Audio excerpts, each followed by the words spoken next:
नहमदुहु व नुसल्ली व नुसल्लिमु अला रसूलिहिल करीम अम्मा बाद फ़अऊज़ु बिल्लाहि समीउल अलीम मिनश शैतानिर रजीम बिस्मिल्लाहिर रहमानिर रहीम। फ़ारसी की पहली किताब को हम पढ़ रहे थे। आइंदा जो सबक है वो हम देखते हैं और सबक चल रहा है मुख्तलिफ़ इसमों से मुज़ाफ़ व मुज़ाफ़ इलैह की तरकीबें। देखिए अब इसम जो है यहाँ पे इसम है लेकिन ये ज़मीर है। ज़मीर किसको कहते हैं? जो भी इसम की जगह पर इस्तेमाल होता है इसको ज़मीर कहते हैं। और ज़मीर की दो किस्में हैं, मुनफ़सिल और मुत्तसिल। अगर ये नहीं समझ पा रहे तो कोई बात नहीं, इंशाअल्लाह ताला जब आप फ़ारसी क़वाइद व इंशा पढ़ेंगे तो फिर आपको इंशाअल्लाह ताला समझ में आ जाएगा। वैसे इतना समझिए, जो इसम की जगह पर इस्तेमाल होता है उसको ज़मीर कहते हैं। आसान मिसाल आपको देने की कोशिश कर रहा हूँ। जैसे देखिए, आप कहते हैं ना, भाई मेरे घर में ज़ैद आया और वो सो गया। तो अब ये ज़ैद आया और वो सो गया, वो से मुराद कौन है? तो आप खुद कहेंगे वो से मुराद ज़ैद है।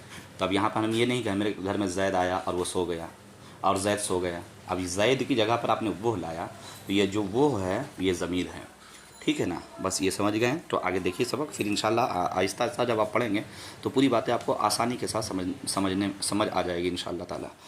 तो वही कह रहे हैं कि ज़मीर से भी हम तरकीब इजाफ़ी कैसे इस्तेमाल करते हैं। देखिए, ऊ सबसे पहले क्या है? ऊ का मतलब होता है वो।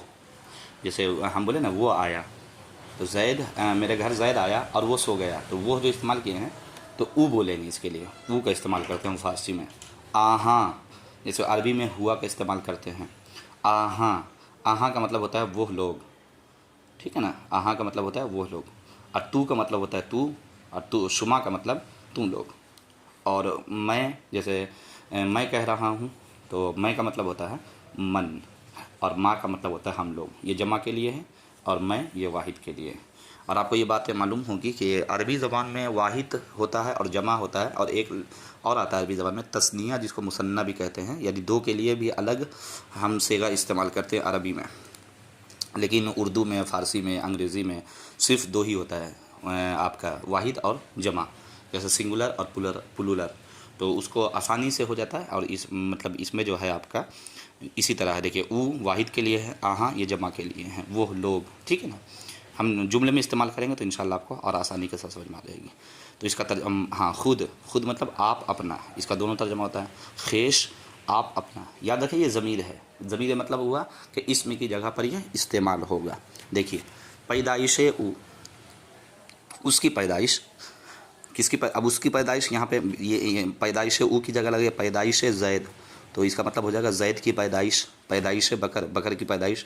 तो अब बकर को हटा करके हम इसमें की जगह पर हम ला रहे हैं उसकी पैदाइश, यानी ज़ैद की पैदाइश, उसकी पैदाइश।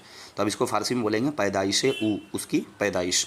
अब हम बोलेंगे उन लोगों की वफ़ात, यानी कौम की वफ़ात, या XYZ कोई भी जमा हो, उन लोगों की वफ़ात। तो आपको बोलना पड़ेगा वफ़ात आहाँ, उन लोगों की मौत। नमाज़ तू, तेरी नमाज। हज शुमा, तुम लोगों का हज। हज मतलब हज, शुमा मतलब तुम लोग, यानी तुम लोगों का हज। रोज़ा ए मन, मन का मतलब मेरा, और रोज़ा का मतलब, और रोज़ा अब तरकीब इजाफ़ी है। रोज़ा ए मन मेरा रोज़ा। रसूल माँ, हमारे रसूल। माँ का मतलब हम, हमारे, तो हमारे रसूल। वक्त खुद, खुद का मतलब आप, अपना। यहाँ पे अपना का तर्जुमा लगाइए। वक्त खुद, आप वक्त नहीं अच्छा लग रहा है तो अपना लगाइए, अपना वक्त। राह खेश, इसका माना भी होता है अपना और आप। तो यहाँ आप रास्ता तर्जमा नहीं बैठेगा, तो यहाँ पे अपना लगाइए, तो हो जाएगा राह खेश, अपना रास्ता। ये ज़मीर का इस्तेमाल करके बताएं आपको कि ज़मीर का इस्तेमाल बतरकीब इजाफ़ी कैसे होता है फ़ारसी में, वो आपको बता दिया गया है। यानी वाहिद है तो वाहिद के लिए क्या लाते हैं? ऊ लाते हैं, और जमा के लिए आहा लाते हैं। इसी तरह हाजिर के लिए तू, और हाजिर जमा है तो उसके लिए शुमा लाते हैं। आइए आगे का सबक हम देखते हैं। पैदाइश ऊ ये हम पढ़ चुके हैं। अब देखिए, पिसर, पिसर का मतलब होता है बेटा। यानी आप बोलते हैं ना मेरा बेटा, ये मेरा बेटा है, तो इसको फ़ारसी में अगर बेटा का लफ्ज़ इस्तेमाल करना है फ़ारसी में तो उसको पिसर बोलते हैं। और बाप, उर्दू में बाप है तो उसको फ़ारसी में क्या बोलते हैं? अरबी में बोलते हैं अबुन, और फ़ारसी में बोलते हैं पिदर। तो पिदर का माना बाप। दुख्तर का माना होता है बेटी। मादर का माना माँ। और ये होता है जैसे मादर ज़ाद अंधे, इस तरह का जुमला उर्दू में इस्तेमाल होता है। इसी तरह बिरादर, तो ये बिरादर का माना होता है भाई। क्या समझे? खाहर मतलब बहन, अम मतलब चचा, और अम्मा मतलब फूफी। अम्मा मतलब फूफी, खाल मतलब मामू खालू, और खाला मतलब खाला। जन मतलब होता है औरत, बीवी, और शौहर का माना होता है खाविंद। क्या होता है? खाविंद।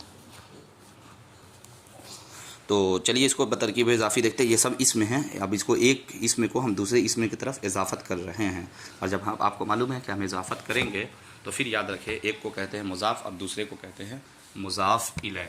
समझ में आ रही है बात? एक को मुज़ाफ़ और दूसरे को मुज़ाफ़ इलैह कहते हैं। तो ये बातें अगर समझ गए तो फिर देखिए इस्तेमाल हम कर रहे हैं। और कैसे इस्तेमाल होता है देखिए, पिसर मन, पिसर का मतलब लड़का था। अब यहाँ पर मन जो है ये ज़मीर है, मन जो है ये क्या है? ज़मीर है। और आपको मालूम है कि फ़ारसी में जो है अक्सर जो है पहले मुज़ाफ़ होता है और बाद में मुज़ाफ़ इलैह होता है। तो पहले को बोलेंगे मुज़ाफ़। तो देखिए पिसर मन, पिसर मन का मतलब क्या हुआ? मेरा लड़का। क्या हो गया? मेरा लड़का। मन मतलब मेरा, अब मन क्या है? ज़मीर, ठीक है ना? तो मेरा लड़का। पिदरे माँ, पिदर का माना होता है बाप, माँ का मतलब हम, हमारे, इस तरह का भी तर्जुमा लगाते हैं। तो हम बाप नहीं, हमारे बाप, हमारे वालिद। दुख्तरे तू, तेरी बेटी, तू मतलब तेरा, तेरी, ठीक है ना? तो तेरी बेटी। मादर शुमा, मादर मतलब माँ, शुमा मतलब तुम, तुम्हारी, तो तुम्हारी माँ। बिरादर मन, मेरा भाई। खाहर आहाँ, उनकी बहन। आहाँ ये जमा का है, तो जमा है, ज़मीर जमा का है। तो खाहर आहाँ, अब खवाहर आहाँ नहीं पढ़ते हैं, ठीक है ना? तो खाहर आहाँ, उनकी बहन। जने ऊ, जन मतलब औरत, ऊ मतलब उसका, उसकी। तो उसका औरत तो नहीं बोलेंगे ना, उसकी औरत। शौहर आ, उसका खावंद या खाविंद, उसका खाविंद। खाले तू, तेरा मामू, तू मतलब तेरा। और खाले शुमा, तुम्हारी खाला। अब देखिए कहीं पे जब हम इस इजाफ़त कर रहे हैं मुज़ाफ़ और मुज़ाफ़ इलैह को, तो देखिएगा मुज़ाफ़ के नीचे में ज़ेर आ रहा है। देखिए पिसरे मन में देखिए ज़ेर आ रहा है, पिदर में भी ज़ेर है, लेकिन यहाँ आ जाइए आप, यहाँ क्या बोलते हैं? खाला शुमा। तो यहाँ देखिए छोटा हमज़ा है, उसी का नीचे हम ज़ेर लगा देते हैं। तो कहीं ज़ेर लगाते हैं, कहीं हमज़ा लगाते हैं। और देखिए वहाँ पे आप रसूल खुदा, खुदाए रसूल, खुदाए, या जैसे हम अभी पढ़ रहे थे ऊपर में आप कि खुदाए जहाँ। तो अब देखिए यहाँ पे ये छोटी ये जो हम लिखते हैं बगैर नुक्ता वाली है, तो उसको हम बढ़ा देते हैं। अब ये आप कहेंगे कि ऐसा क्यों होता है? या मजहूल जिसको हम बोलते हैं, तो ऐसा क्यों होता है? तो इसको अगर आप पढ़ना चाहते हैं तो एक किताब है फ़ारसी क़वाइद व इंशा, उसका सफ़ा नंबर 15 पे बहुत वजाहत के साथ दिया हुआ है, तो आप उसमें पढ़ लें, इंशाल्लाह आपको परेशानी नहीं होगी, ठीक है?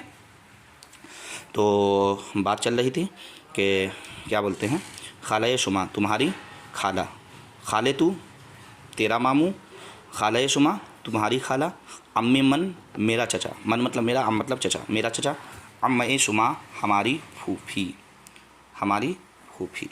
तो उम्मीद है कि आपको ये दर्स पसंद आया होगा और आपको कुछ ना कुछ सीखने को मिला होगा। अगर आपको सीखने को मिला है तो दूसरे को सिखाइए और दूसरे को शेयर कीजिए, तो इंशाअल्लाह ताला इल्म दीन सीखेंगे भी और सिखाएंगे भी। और मकसद ये हो कि इल्म सीख कर अमल करना मकसद हो, जहालत को दूर करना मकसद हो, चूँकि इल्म की फ़जीलत है और अल्लाह ताला इल्म जिसको देता है, हदीस पाक में आता है कि मन युरिदिल्लाहु बिही खैरन युफ़क़्क़िहु फ़िद्दीन, अल्लाह ताला जिसके साथ भलाई का इरादा करता है उसको दीन की समझ अता फ़रमा देता है, दीन का फ़क़ीह बना देता है। तो आप कहेंगे इमाम साहब दीन का फ़क़ीह बना देता है तो अरबी क्यों नहीं सीख रहे हैं, फ़ारसी क्यों सीख रहे हैं? तो याद रखें कि फ़ारसी जो है, फ़ारसी ज़बान इसलिए सीख रहे हैं कि बहुत सारी कुरान पाक की तफसीर उलमा ने जो की है, जैसे शेख अब्दुल हक मुहद्दिस दहलवी अलैहिर्रहमा, बहुत सारी अहादीस पाक का जो तफसीर हैं, शरह जो किए हैं वो फ़ारसी ज़बान में हैं। इसी तरह मुतअद्दिद उलमा कराम की बहुत जामे किताब और बहुत कीमती बातें ये फ़ारसी ज़बान में हैं। तो लिहाजा फ़ारसी ज़बान को सीखना बहुत ज़रूरी है। अगर हम फ़ारसी नहीं सीखेंगे तो सही से कलाम आला हज़रत भी नहीं समझ पाएंगे। जैसे देखिए, अजब क्या अगर रहम फरमा ले हम पर, खुदाए मोहम्मद बराए मोहम्मद। अब खुदाए मोहम्मद, देखिए ये तरकीब है। अब तरकीब कौन सी है? मुज़ाफ़ और मुज़ाफ़ इलैह वाली। बराए मोहम्मद, अब ये बराए जो है ये फ़ारसी ज़बान में हर हुरूफ़ जारा में से है। समझ में आ रही है बात? तो बराए मोहम्मद, तो ये सारी बातें आपको सीखना पड़ेगा, समझे? तो इंशाअल्लाह ताला आप सीखें, मेहनत करें, लेकिन एक बात याद रखिए कि इल्म जो है ये मेहनत से आता है, ठीक है ना? इल्म जो है ये मेहनत से कसबी चीज़ है, कमाया जाता है, ठीक है ना? इल्म जब तक मेहनत नहीं करेंगे आएगा नहीं। मुस्तकिल तौर पर पढ़ते रहेंगे तो ही आपको इल्म आएगा। इल्म, बल्कि हमारे बाज़ उलमा ने ये कहा ना, इल्म लोहे की चना चबाने के मानिंद है। बस समझ में ना, लोहे का चना अगर आप चबाते हैं तो आपके दांत की क्या हाल होगी? समझ लीजिए। तो अगर आप इल्म सीखते हैं तो ये इसी के मानंद है, लिहाजा इल्म सीखिए, घबराइए मत। चूँकि मन जद्दा वजदा, जो मेहनत करता है वो पा लेता है। अल्लाह हम तमाम को हम अमल की तौफीक अता फ़रमाए। अस्सलामु अलैकुम व रहमतुल्लाहि ताला व बरकातहू।